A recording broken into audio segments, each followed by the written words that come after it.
Hello, and today I will be ranking the Easy Red 2 mod, the Gettysburg collection. This collection consists of 11 mods and was last updated in September of 2025 at the time of this video. I will be ranking aspects of the mod out of 10, then I will give it a final ranking for how good I think the mod is. Here are all the things I will be ranking about the mod. The maps/missions, the gun and squad play, accuracy to history, small details, replayability, and then of course the final ranking for the mod.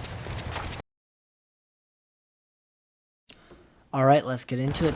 The first thing we'll be ranking is the maps/the missions. So, about it, the campaign is kind of short. Actually, I'd say it's pretty short compared to most things I've played in Easy Red. It's only 6 missions, but the quality of the mission is pretty good. And I'd say for like the way the game plays through, each capture point is a strategic point. It's not like there's not like 50 of them. There's only like probably like 5 or 6 every time, and they're on decent points. Like every point is not just an empty field, it actually has stuff around it. So I definitely say that's pretty good. And each mission is like about medium time, I'd say, to play. You know, it's probably maybe like 20 minutes. You know, it's not really short. Maybe on the brink of too long for some people, but for me it was about good time, you know. And just for the whole map, I'd say it's pretty small, I feel like, but the whole map is used, you know. It's not like, because, you know, some maps, they have a humongous map, but most of it you're never going to actually enter, you know. So I'd say it has a small map, but the map is really well made, and I didn't spot anything weird except for one time when I did spot a flying tree, but that's fine. Like, you know, that stuff happens. So overall, I feel like it's probably around an 8 out of 10. You know, the missions are pretty good, you know, just kind of short but good quality. And for the map, I'd say it's small but also just pretty good quality. You know, I don't think the size really matters. You know, I definitely say it's the quality, and I'd say the quality is pretty good, so I'd give that an 8 out of 10. Next up is the gun and squad play. For me, I feel like it was just maybe average, maybe it could be boring to some people, you know. Because what really matters for this is, are the squads interesting to use, you know. And I think maybe for the first time they're interesting, you know. But the build-up is the same. Every squad starts with the squad leader with a revolver and just a whole bunch of guys after him with just muskets. So we'll say it is kind of boring in that sense.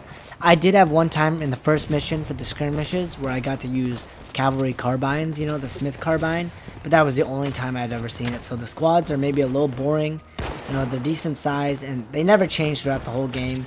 So for some people, I'd say that's definitely, you know, a big deal.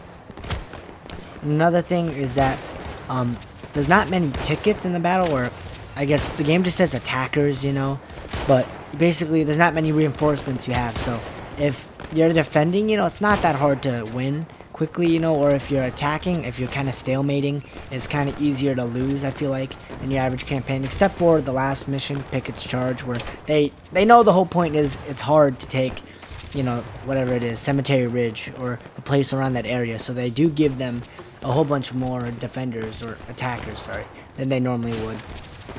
And just going back to the guns, you know, I would definitely say the guns are fun. They are fun. Like I said, the first time you use them, you really get like them. For me, it never grew old. It never grew old. I always found it fun to reload every time. The revolver or the muskets, you know. It's kind of janky, but I think it's pretty high quality. You know, maybe the arms are pretty janky, but the reload, I'd say, is actually really impressive, you know, for being an Easy Red 2. So for this area, the gun and squad play, I think I'd give it probably just a 5 out of 10. You know, for me, maybe I would even rank it a little higher, you know, but I think, you know, to be fair to it, you know, it's maybe more the charm that I have towards the Civil War era, you know, because it's a little janky and maybe a little boring for some, so I will give it a 5 out of 10. Now, here's the thing to me that is not the biggest deal, but I guess maybe to some it will be. It's the historical accuracy. Now, this, I will probably just read basically what I've written down for my script because I don't want to get anything wrong, but, you know, of course I'm not a professional historian, but just looking at the basic realism and accuracy of it, here's what I have written down. So just looking at the map, you know, I've just Googled a couple maps of the Gettysburg battle, and to me, you can definitely tell the person who did it looked at the map for a decent amount of time. Maybe not one-to-one accurate, but everything's around exactly where it should be, So for me, I think that's definitely, a positive thing. I think it's close enough where I can feel the realism. I can just feel the immersion. And the next thing I'll say is that the missions also do seem to reflect the real-life goals and things that happened in the battle. It's not like we have 500 missions about an attack that never really did anything, So at the start, I think this is probably the first day, the Confederates run into the Union, I think suddenly, on the west side of Gettysburg. And then the Union's outnumbered, they do get some reinforcements, but they're outnumbered. So they retreat through the town of Gettysburg, and then they hold defenses at Cemetery Ridge and Cemetery Hill. So they kind of form like a fishhook defense, or maybe like a J shaped, the other way. And then the Confederates, they had flanks on the left and the right. And the right attacks failed, basically. It was hard fought, but they failed. So that's why when you look at the mission, there's only one mission for the right flank, because that didn't really go anywhere. And then for the left flank, they basically attacked a lot of points around there. And then I guess by the time, this is around the second day, by the time it hit the third day, Robert E. Lee decided to focus on more of the center around Cemetery Ridge. And then that's where they had Pickett's Charge, which is the last mission in the battle. And then in real life, of course, Pickett's Charge failed, so then Robert E. Lee decided to retreat. So I'd say for the missions, that's pretty much accurate, for the right flank, Culp's Hill. There's only one mission for it, and the rest of it goes back to, what actually importantly happens in the battle. So despite the fact that there's not many missions, I'd say it actually gives you a really good overview of what actually happened in the battle. Now for the uniforms, I can't really say if they're accurate. I tried to find uniforms from the Battle of Gettysburg, but it's kind of hard to find that. But just looking at, the average Union uniform, average Confederate uniform, they're definitely very similar. And I will say I do like that not everyone has the same uniform, especially with the Confederates. You can tell each uniform, there's probably like 4 or 5 different sets, for each guy. Of course, that depends on if they're a squad leader or not, but even just for your average rifleman, they do wear different things. So I really do like that, and I would say that is definitely realistic and accurate.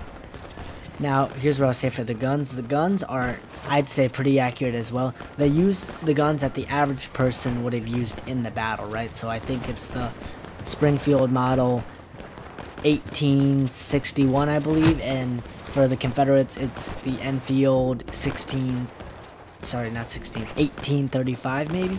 I'll put that up if I didn't get that right, but those were the average rifles used, during the battle. But of course, each company, could have had its own different rifles, so not everyone of course had that gun, but the average person definitely would have had that gun, and I'm not going to blame them for not putting in every single type of gun, so I'd say it's pretty accurate. So for the historical accuracy, just a quick overview, it's close enough. All of it, you can tell it's very base, very realistic, and they tried. Maybe not everything's 1-to-1, but I'd say it's pretty accurate. I think I'll give it a 7 out of 10 for that. It is the small details. So here's what I say about the small details. It's definitely a mixed bag. I'd say slightly more positive than, negative. But to me, this really is not a big deal. Here are all the small details that I have written down. I couldn't exactly remember everything, but here are the big ones that I noticed. So big, small details that I noticed that I think can really show you how much passion they put into this. So at the end of each battle, they do play real songs of the era for the victory screens. For the Confederates, I think it's Dixieland, and then for the Union, it is Battle Hymn of the Republic. I really do like that. I think that's definitely a great thing to put on there. And then another thing for the small details is the ammo for the guns is not the correct name. So both muskets use the same ammo, which probably is not that accurate either, but they still have a name that is not the correct name. I believe it's Mauser and then some size. And then for the rifles, it's .45 caliber, which I think might have been even a real caliber for revolvers at that time, but definitely not the right name, so that's definitely not a positive. But like I said before, not the biggest deal. I don't want to harp on this because it's really not that big of a deal. One thing that I do find really nice is that they do put the right flags in for both factions. I know you might be thinking, okay, that's an easy thing, but it's not as easy as it might seem.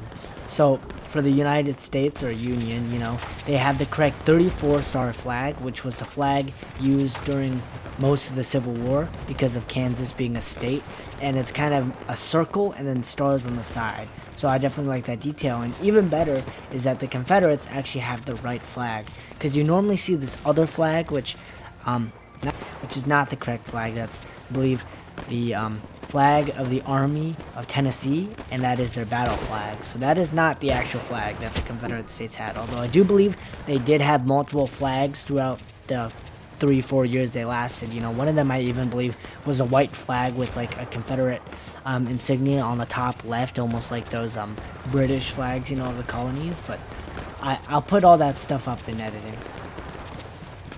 So for my final ranking of these small details, I'll definitely give it a 6 out of 10. There's a lot of stuff in here that I would not have expected them to do, you know, that I think is a great thing that is in here. It can show the love. But of course, you know, not everything. They're not going to do everything to make it different, because really changing the name of the ammo, it probably is not the biggest deal to your immersion, right? But just for this section, I'll give it a 6 out of 10. Now the final ranking, of course, is the replayability. Now I'm just going to say this off the bat, there's not much to say. For me, it's a 7 out of 10. And I would say it's because it's really unique. You know, think your average Easy Red 2 mod setting, it's going to be World War I, World War II, maybe Modern Conflict, right? But all of these are in the modern era of guns where they can have multiple shots and all this stuff. This is definitely very unique of only having one shot with your rifles, you know, and definitely slower gameplay. So for me, it's definitely a 7 out of 10. And I feel like this is mostly because I personally enjoy the Civil War. So I will say that definitely gives me a little bit of bias. But I think even for someone who doesn't enjoy the Civil War, it's unique. And I think that does give it a bit of replayability. This is definitely something that I will boot up, you know, every year. Something that's different from every other mod. You know, I have never played another mod like this. So definitely very unique. And I think that in itself, with the quality, gives it a 7 out of 10 replayability.